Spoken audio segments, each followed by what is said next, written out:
I was just talking with my coworkers about we need a really good raunchy comedy because it seems like it's been a while since we've had one, but here comes Playdate from director Luke Greenfield. So, how did you come up with this concept? How did this script get brought to you? Thank you. I normally write my own movies, just about every movie I've made.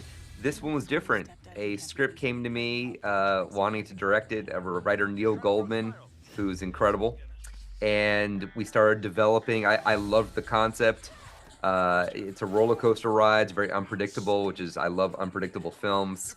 And we started developing it and really shaping it. And I'd wanted to work with Alan Ritchson for years. We actually tried to make a comedy before this, and I knew he was the guy. So we immediately got the script to him. Alan signed on, and off we went.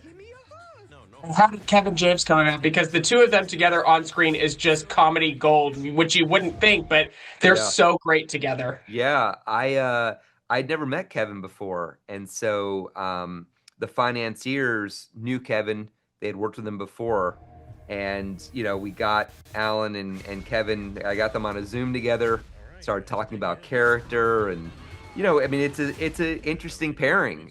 I know Alan from comedy. Alan, everyone knows Alan is the serious, badass dude right now, and I think they're going to be blown away by what he can really do.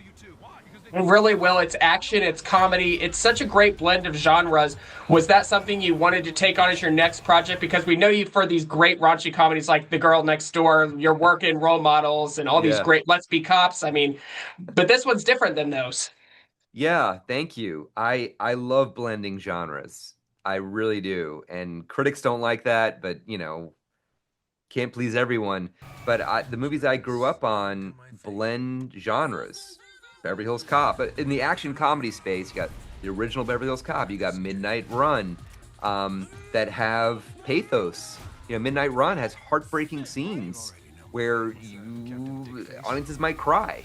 And so with this movie, there was a real opportunity. I mean, the movie's crazy, but there's a real opportunity to dig deep into the characters and make it not so much about just the craziness, but what it is to be a parent and the insecurities of, am I being a great parent? Am I going to make the same mistakes my parents did with me?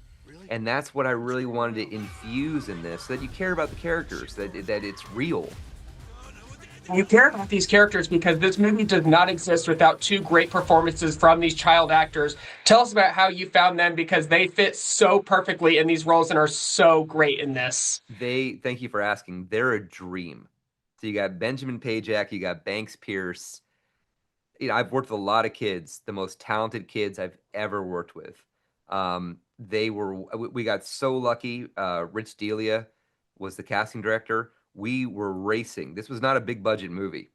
And so on Zoom, I saw tons and tons of auditions. And immediately I saw these kids. They had self-taped. And immediately I jumped on a Zoom, worked with them. I mean, they're going to be, there's not many people, not many actors that can go from a child actor to an adult actor. They are for sure going to be that.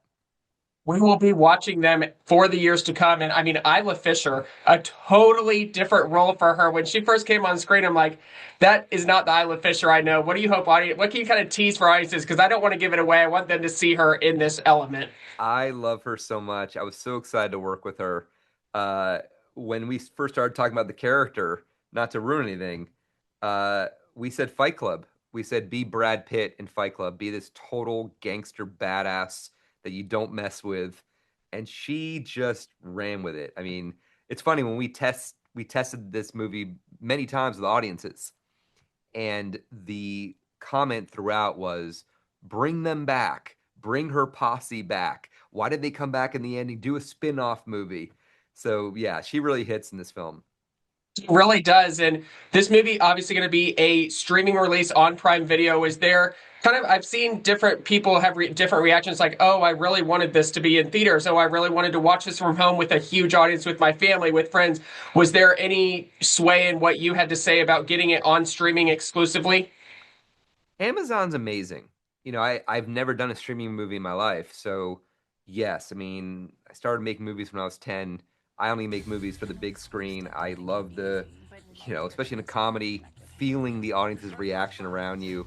Um, and it's made for the big screen, but I also believe that there's going to be a much bigger audience here.